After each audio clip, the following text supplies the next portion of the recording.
जय श्रीमन नारायण।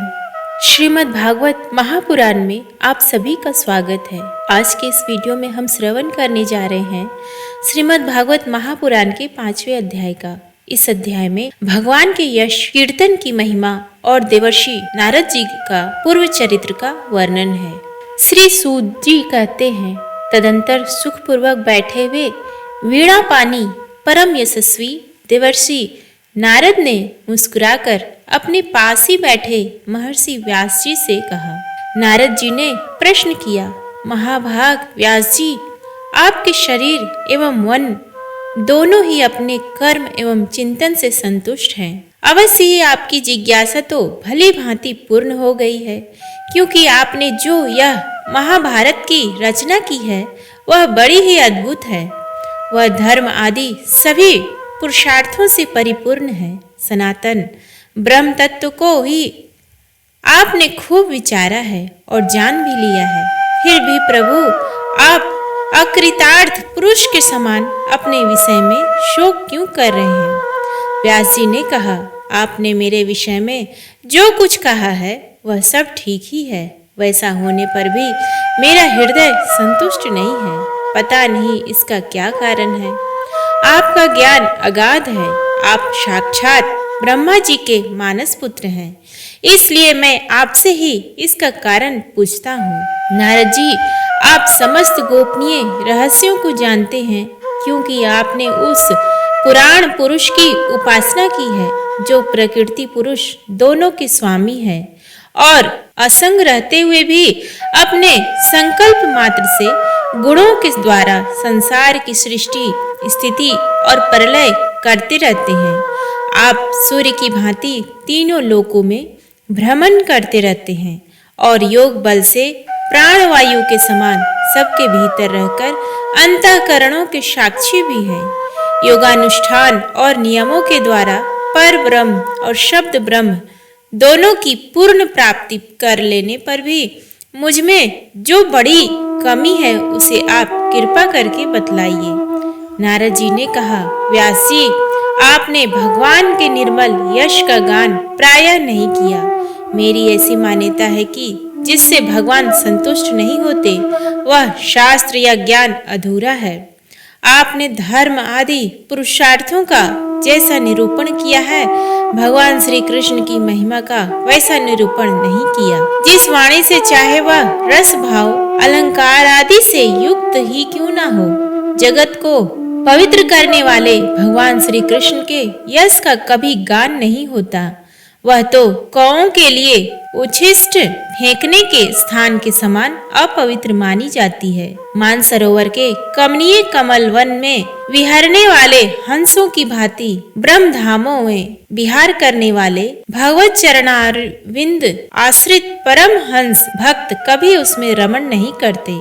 इसके विपरीत, जिसमें सुंदर रचना भी नहीं है और जो दूषित शब्दों से युक्त भी है, परंतु जिसका प्रत्येक श्लोक भगवान के सुयश सूचक नामों से युक्त है, वह वाणी लोगों की सारे पापों का नाश कर देती है। क्योंकि सत्पुरुष ऐसी ही वाणी का श्रवण, गान और कीर्तन किया करते हैं। वह निर्मल ज्ञान भी जो मोक्ष की प्राप्ति का साक्षात साधन है, यदि भगवान की भक्ति से रहित हो तो उसकी उतनी शोभा नहीं होती।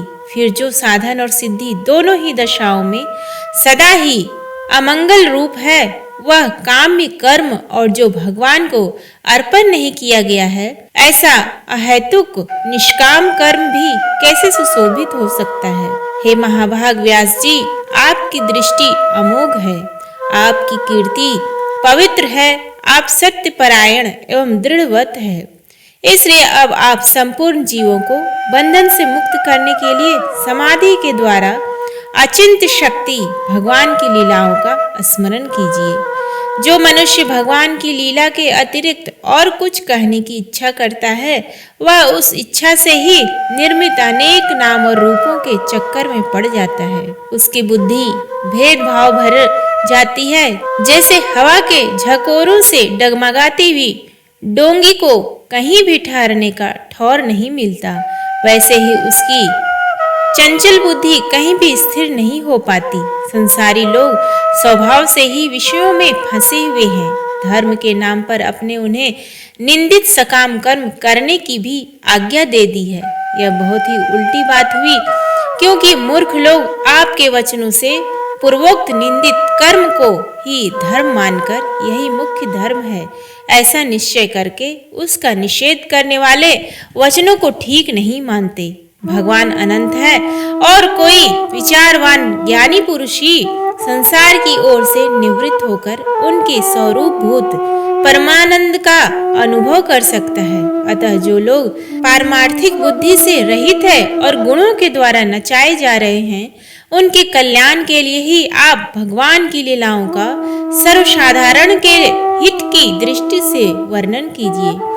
जो मनुष्य अपने धर्म का परित्याग करके भगवान के चरण कमलों का भजन सेवन करता है, भजन परिपक्व हो जाने पर तो बात ही क्या है। यदि इससे पूर्व ही उसका भजन छूट जाए तो क्या कहीं भी उसका कोई अमंगल हो सकता है। परंतु जो भगवान का भजन नहीं करते और केवल स्वधर्म का पालन करते हैं, उन्हें कौन सा लाभ मिलता है। बुद्धिमान मनुष्य को चाहिए कि वह उसी वस्तु की प्राप्ति के लिए प्रयत्न करे जो तिनके से लेकर ब्रह्म पर्यंत समस्त ऊंची नीची योनियों में कर्मों की फलस्वरूप आने जाने पर भी स्वयं प्राप्त नहीं होती।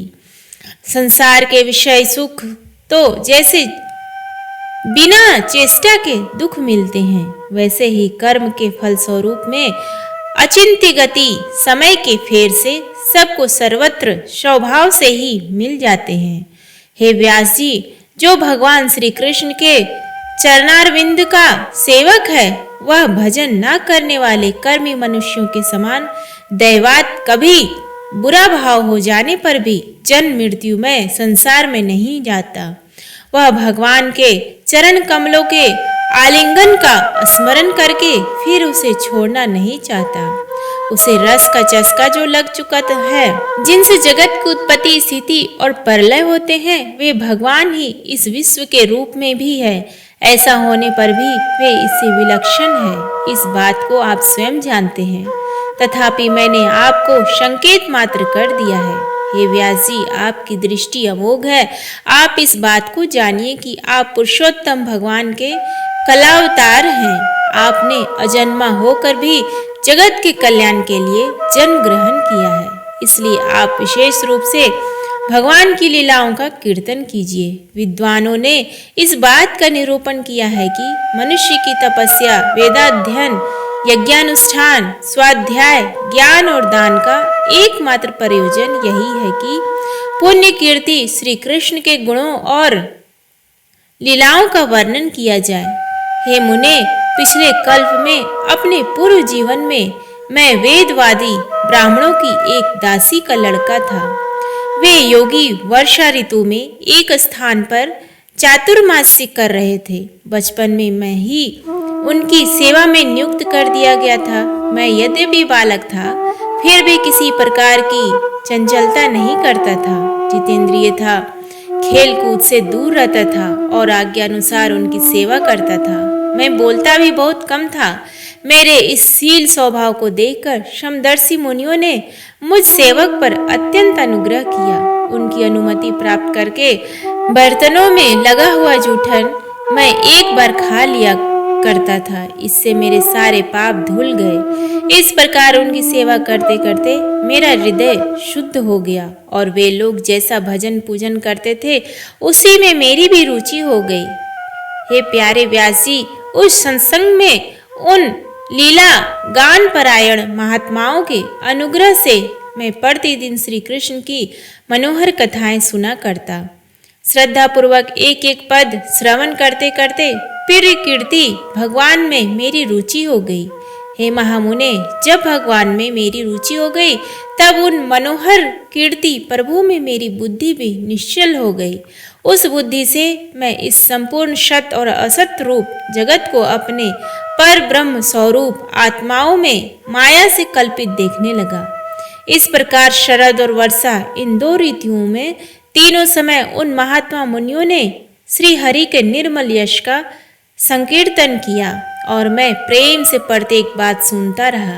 अब चित्त के रजोगुण और तमोगुण को नाश करने वाली भक्ति का मेरे हृदय में प्रादुर्भाव हो गया। मैं उनका बड़ा ही अनुरागी था, विनयी था। उन लोगों की सेवा से मेरे पाप नष्ट हो चुके थे। मेरे हृदय में श्रद्धा थी, इंद्रियों में संयम था एवं शरीर, वाणी और मन से मैं उनका आज्ञाकारी था। उन दीन वत्सल महात्माओं ने जाते समय कृपा करके मुझे उस गुह्यतम ज्ञान का उपदेश किया, जिसका उपदेश स्वयं भगवान ने अपने श्रीमुख से किया है। उस उपदेश से ही जगत के निर्माता भगवान श्री कृष्ण की माया के प्रभाव को मैं जान सका, जिसके जान लेने पर उनके परम पद की प्राप्ति हो जाती है। सत्य संकल्प व्यास जी पुरुषोत्तम भगवान श्री कृष्ण के प्रति समस्त कर्मों को समर्पित कर देना ही संसार के तीनों तपों की एकमात्र औषधि है। यह बात मैंने आपको बतला दी। प्राणियों को जिस पदार्थ के सेवन से जो रोग हो जाता है, वही पदार्थ चिकित्सा विधि के अनुसार प्रयोग करने पर क्या उस रोग को दूर नहीं करता? इसी प्रकार यद्यपि सभी कर्म मनुष्यों को जन्म मृत्यु रूप संसार के चक्र में डालने वाले हैं, तथापि जब वे भगवान को समर्पित कर दिए जाते हैं, तब उनका कर्मपना ही नष्ट हो जाता है। इस लोक में जो शास्त्र विहित कर्म भगवान की प्रसन्नता के लिए किए जाते हैं, उन्हीं से पराभक्ति युक्त ज्ञान की प्राप्ति होती है। उस भगवदर्थ कर्म के मार्ग में भगवान की आज्ञा अनुसार आचरण करते हुए लोग बार बार भगवान श्री कृष्ण के गुण और नामों का कीर्तन तथा स्मरण करते हैं। हे प्रभु, आप भगवान श्री वासुदेव जी को नमस्कार है। हम आपका ध्यान करते हैं। प्रद्युम्न, अनिरुद्ध और संकर्षण को भी नमस्कार है। इस प्रकार जो पुरुष चतुर्व्यूह रूपी भगवान मूर्तियों के नाम द्वारा प्राकृत मूर्ति रहित और प्रकृत मंत्र मूर्ति भगवान यज्ञ पुरुष का पूजन करता है, उसी का ज्ञान पूर्ण एवं यथार्थ है।